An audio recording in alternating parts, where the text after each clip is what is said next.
આપકી અદાલતમાં લોક જનશક્તિ પાર્ટીના national president Chirag Paswan પર આરોપ છે કે એમના ડબલ સ્ટાન્ડર્ડ છે.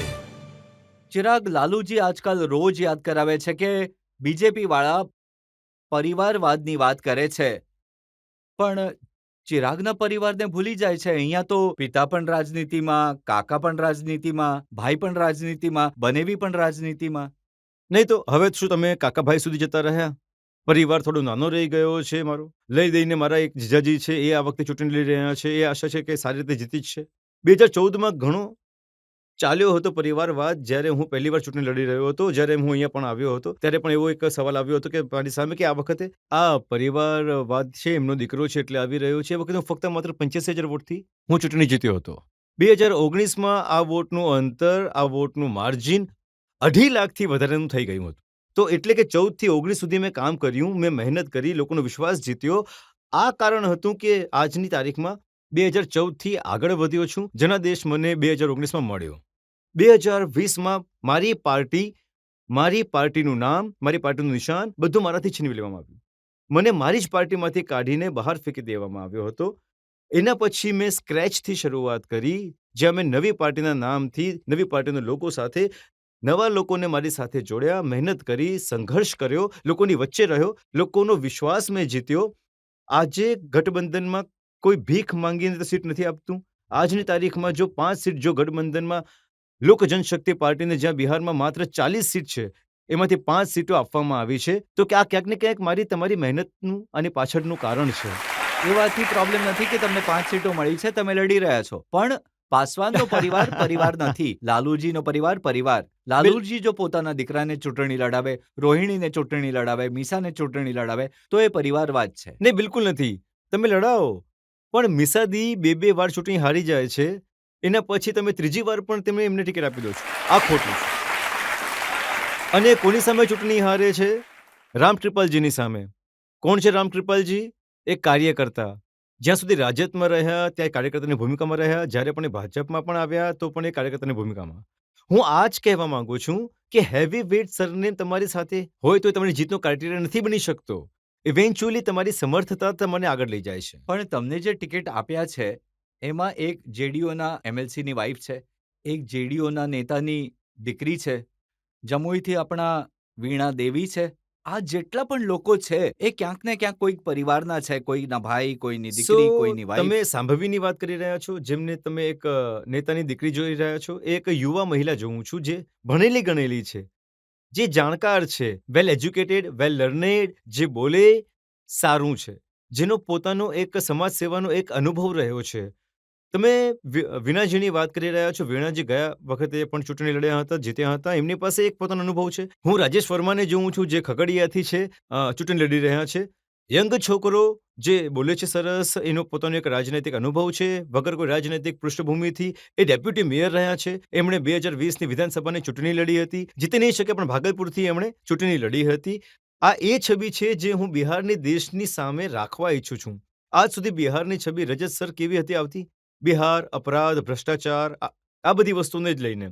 આવતીકાલે તમને પણ ગર્વ થશે જ્યારે આ ચહેરો અરુણ ભારતી હોય, સાંભવી હોય કે રાજેશ વર્મા હોય, ફોર ધ મેટર હું ચિરાગ પાસવાનને પણ યુવાનોમાં ગણીશ. આ એ યુવા ચહેરાઓ છે જે ભણેલા ગણેલા છે, જે સામે આવશે અને બિહારની છબી જ્યારે રાખશે તમારી પણ ચિરાગ, સવાલ એ છે કે તમે બીજી પાર્ટીના નેતાઓની, ભલે રાહુલ ગાંધી હોય, લાલુ યાદવ હોય, તેજસ્વી હોય, એમના પરિવારની વાત કરશો, પણ બિહારમાં બીજેપીના જેટલા નેતા છે, સમ્રાટ ચૌધરી, એ પણ એક પરિવારથી આવે છે, સંજય તો જયસ્વાલ, હું થોડી પરિવાર રવિ વાત આનંદ, બોલી રહ્યો છું. સંતોષ. હું તો બોલી જ નથી રહ્યો. જે બોલે છે એને જ પૂછો ને. હું તો થોડો બોલું છું પરિવાર વાત પર. જેમની સાથે અલાયન્સ કર્યું છે એમને પણ પૂછો કે ભાઈ પરિવારવાદની વાત કેમ કરો ના, છો? તો મેં તમને કહ્યું ને કે પ્રધાનમંત્રીજીના રજત સર તમે સંબોધન સાંભળશો તો પાર્લામેન્ટના લાસ્ટ સેશનમાં એમનું અંતિમ સંબોધન લોકસભામાં જે હતું, અને તમે જો સાંભળશો તો ત્યાં એમણે ઘણું સ્પષ્ટ એમણે પરિવારવાદને લઈને પોતાની વાતોને રાખી. કારણ કે એ વખતે પણ આ જ વિપક્ષના અમુક લોકો હતા જે પાછા ભાજપાના અમુક નેતાઓનું નામ લઈને વારંવાર પરિવારવાદ અને એ રીતના આરોપ લગાવી રહ્યા હતા. તો એ વખતે પણ મારા પ્રધાનમંત્રીજીએ ઘણી કેટેગરી કરી આ વાતોને રાખી છે કે ભાઈ કોઈ પોતાની ક્ષમતાની સામે આવે છે તો હું એમના પર નામ લેવા નથી ઈચ્છતો, પણ ઘણી એવી મોટી પાર્ટીઓ છે જે પોતાના નેતાઓને લોન્ચ પર લોન્ચ કરે છે અને નથી લોન્ચ થઈ રહ્યા. રાહુલ ગાંધી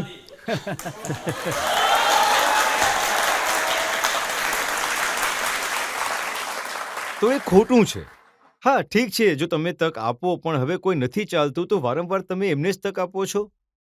એટલે જ તો તેજસ્વી યાદવ કહે છે કે આ બીજેપી વાળા છાણને હલવો અને હલવાને છાણ કરીને વેચી દે છે.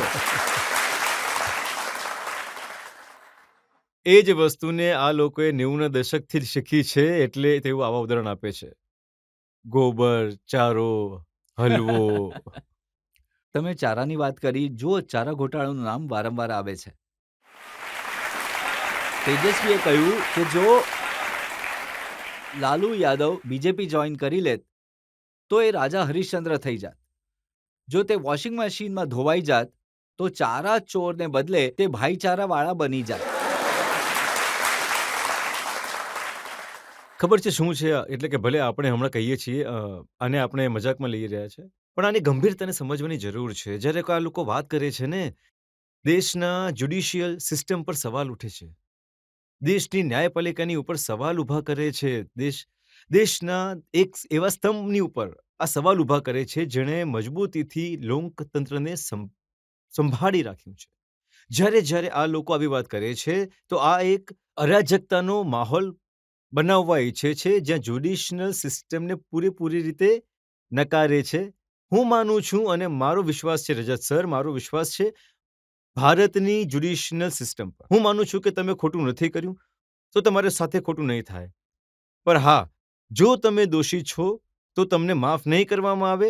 આ તાકાત પણ ભારતની જ્યુડિશિયલ સિસ્ટમમાં છે. જુઓ, આ સવાલ પૂછાય છે ને કે ચૂંટણી પહેલા અરવિંદ કેજરીવાલને જેલમાં નાખી દીધા, હેમંત સોરેનને જેલમાં પૂરી દીધા. કારણ છે એટલે જ તો નાખ્યા છે ને. નહીં કારણ હો તો તમે કારણ જ નહીં આપો ને. નહીં આપો તમે કારણ. અને આજે જોઈ લો, કેજરીવાલજીનું કોઈ સમર્થન લઈ રહ્યા છે. કોનું સમર્થન લઈ રહ્યા છે આજે? હમણાં થોડા દિવસો પહેલા એ so called India alliance, water alliance, તો એ મંચ પર જ્યારે કેજરીવાલ અરેસ્ટ થયા હતા, એ મંચ પર કોણ લોકો હતા? તમે એનો એક ચહેરો ઝૂમ કરીને કરો. એ જ લોકો છે જેમની ચિઠ્ઠી કેજરીવાલ જે લઈને ફરતા હતા, એ જ ગાંધી મેદાનમાં અન્ના હઝારેજીના આંદોલનમાં એમના જ નામની ચિઠ્ઠી લઈને ફરતા હતા, ભ્રષ્ટાચારના આરોપ લગાડીને. અને આજે એ જ લોકોનું સમર્થન લઈ રહ્યા છે પોતાની જાતને જેલની બહાર કાઢવા માટે. શું આ સાચું છે કે તેજસ્વી તમારા બાળપણના મિત્ર છે અને તમે હજી પણ એમની સાથે રહો છો અને એમની સાથે વાતચીત કરો છો? સાથે તો નથી રહેતો, પણ હા, મારા મિત્ર છે. મિત્ર નહીં, ભાઈ છે મારા. નાનો ભાઈ. મેં હંમેશા તેજસ્વીને કહ્યો છે, માન્યો છે, અને કારણ એ છે કે મતલબ તમે ઘણા બધા રિલેટ કરશો. તમારા પિતાના મિત્ર એમના પણ સંતાનો તમારા મિત્ર બની જાય છે. તો આ રીતે પણ મારી સાથે થયું છે. મારા પિતાની આદરણીય લાલુજીનો ઘણો ગાઢ સંબંધ રહ્યો છે. બંને સાથે કામ કર્યું છે, બંને એકબીજાની સાથે સમક્ષ રહ્યા છે, અને આ કારણ છે કે મારી બાળપણથી જ તેજસ્વીની સાથે મુલાકાત અને પરિચય હતા. જેમને તમે ભાઈ અને મિત્ર આટલું પ્રેમથી બોલાવી રહ્યા છો, એમની પબ્લિક મીટિંગમાં તમારી માને ગાળ આપવામાં હા, આવી. આજે હું આ વાતનો જવાબ આપી રહ્યો છું. આજે હું છું દુઃખી. આજે મને તકલીફ થાય છે એ વાતની, જેને હંમેશા મારો નાનો ભાઈ કહ્યો. એની જ સામે મારા પરિવારના લોકોને ગાળો આપવામાં આવી. મારે માટે એને હું ખુલીને બોલું છું. ભલે હું કોઈ પણ અલાયન્સમાંથી છું, મને ડર નથી. મારા માટે રાબડીજી મારી માં છે અને હું માનું છું એમને મારી માં. મારે માટે મિસાદી મારી મોટી બહેન છે. મારે માટે રોહિણી મારી બહેન છે. મારા એવા સંબંધ રહ્યા છે પરિવાર સાથે. આજે ભલે હું બીજા અલાયન્સમાં હોઉં, બટ મારો એ સંબંધ મેં હંમેશા બનાવી રાખ્યો છે. રાજનૈતિક લડાઈ મેં મોટા મંત્રી એકબીજાની સાથે લડી છે, પણ આજે જ્યારે તેજસ્વીની સામે મારા પરિવારને ગાળો આપવામાં આવી અને જે રીતે એ ચૂપ રહ્યા, એ વાત મને ખૂબ જ તકલીફ આપે છે. હું જો તેજસ્વીની જગ્યાએ હોત અને મારી સામે જો એમના પરિવારના કોઈ પણ સભ્યના વિશે આ રીતે કહેવાઈ રહ્યું હોત, તો હું મૂળ તો જવાબ આપત. હું ત્યાં જ સખત વિરોધ નોંધાવી દેત. પણ મારી આ રીતની ભાષાની ક્યારે પણ કોઈ શક્યતા નથી. તમે સખતમાં સખત વિરોધ તમે મર્યાદામાં રહીને કરી એમણે શકો છો જવાબ ને? આપ્યો. તેજસ્વીએ કહ્યું કે અમે તો મંચ પર હતા, નીચેથી કોણ શું બોલીને વિડીયો હવે આ- બનાવી લે છે, હું શું કરી શકું? અને એમણે કહ્યું, મને તો દરરોજ હજારો લોકો ગાળો હવે આ આપે છે. વધારે ખરાબ લાગે છે. તમે એને જસ્ટિફાઈ કરી રહ્યા છો. મારી માં તમારી માં પણ છે, અને આ વાત મારી માં કે કોઈની માની નથી. આ દરેકની છે. આપણે બધા પરિવારથી આવીએ છીએ. આપણા સૌની માં છે, આપણા સૌની બહેનો છે, દીકરીઓ છે. તમે કોઈ પણ મહિલા વિશે આવું સાંભળી કેવી રીતે શકો છો? અને તમે એને જસ્ટિફાય કરો છો એમ કહીને કે મેં સાંભળ્યું જ નહીં. રજત સર, આમ સામે આવા જ મંચ હોય છે, અમે લોકો પોડિયમ પર હોઈએ છીએ, આમ સામે એક પંક્તિમાં. અમે તો પીએમ સાહેબની સભામાં જઈએ છીએ જ્યાં આટલો બધો ડી બનાવેલો હોય છે, એના પછી પણ ત્યાંથી બૂમો પાડે છે, પ્રધાનમંત્રીને સંભળાય છે, તે એમની સાથે ઇન્ટરેક્ટ કરે છે, કોણ તકલીફમાં ઊભું છે? એવામાં પહેલી પંક્તિમાં ઉભેલો વ્યક્તિ તમારી સામે મા બહેનની ગાળોનો ઉપયોગ કરી રહ્યો છે, જેને તમે રિપીટ પણ નહીં કરી શકો, જેને તમે વગર બીપ કરીએ બતાવી પણ નહીં શકો નેશનલ ચેનલ પર, અને તમે શાંતિથી ઊભા છો, તમે સાંભળી રહ્યા છો. તમે કરો ને ભાઈ. તમારી સામે કોઈ તેજસ્વીને ગાળો આપત આ રીતે તો હું નહીં શું કરતા? સાંભળું, શું હું નહીં કરતા સાંભળું. તમે? હું ગાઢ તેજસ્વી માટે છું, કોઈની માટે નહીં સાંભળું. હું કોઈ પણ માણસ માટે નહીં સાંભળું. સભ્ય સમાજમાં ગાઢની ક્યાંય પણ કોઈ જગ્યા નથી. હું વારંવાર કહી રહ્યો છું કે તમે સખતમાં સખત વિરોધ નોંધાવો, શબ્દોની મર્યાદામાં રહીને.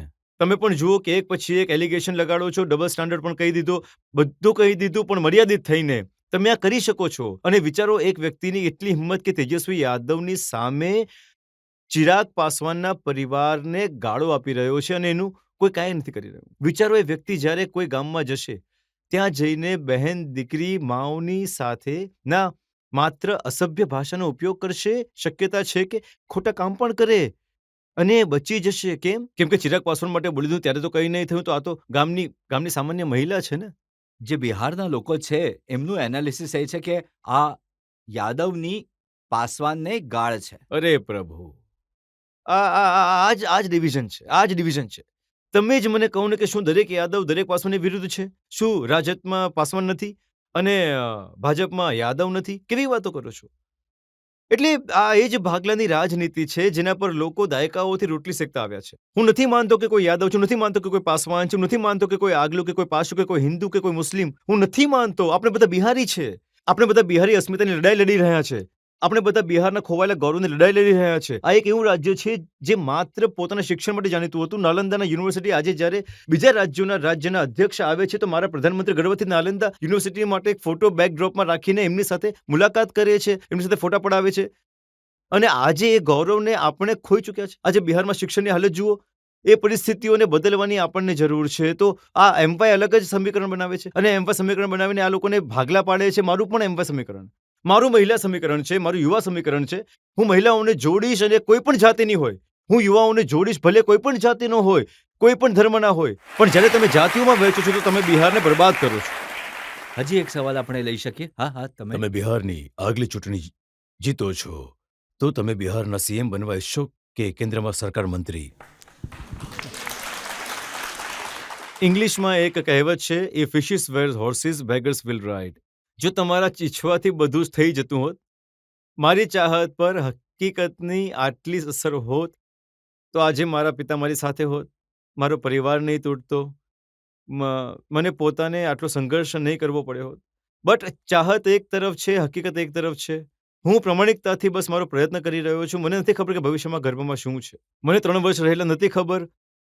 એટલે કે જે કહેવાય છે કે nepo kid born with silver spoon, અને ખબર નહીં સોનાની ચમચી, ચાંદીનું પારણું, શું નથી કહેવાયું. કટ્ટુ કર વન ફાઇન ડે મારી પાસે એક ઘર પણ નહોતું. રાતોરાત મારું ઘરનું સામાન ફેંકીને રસ્તા પર ફેંકી દેવામાં આવ્યું. તો એવામાં એ ચાહતનો કોઈ અર્થ નથી રહેતો હકીકતની સામે. તો મને નથી ખબર કે ભવિષ્યના ગર્ભમાં શું છે, પણ મને એટલું ખબર છે, ચિરાગ પાસવાન દરેક સ્થિતિ માટે તૈયાર છે. વિપરીતથી વિપરીત હોય, સરળથી સરળ હોય, દરેક પરિસ્થિતિ માટે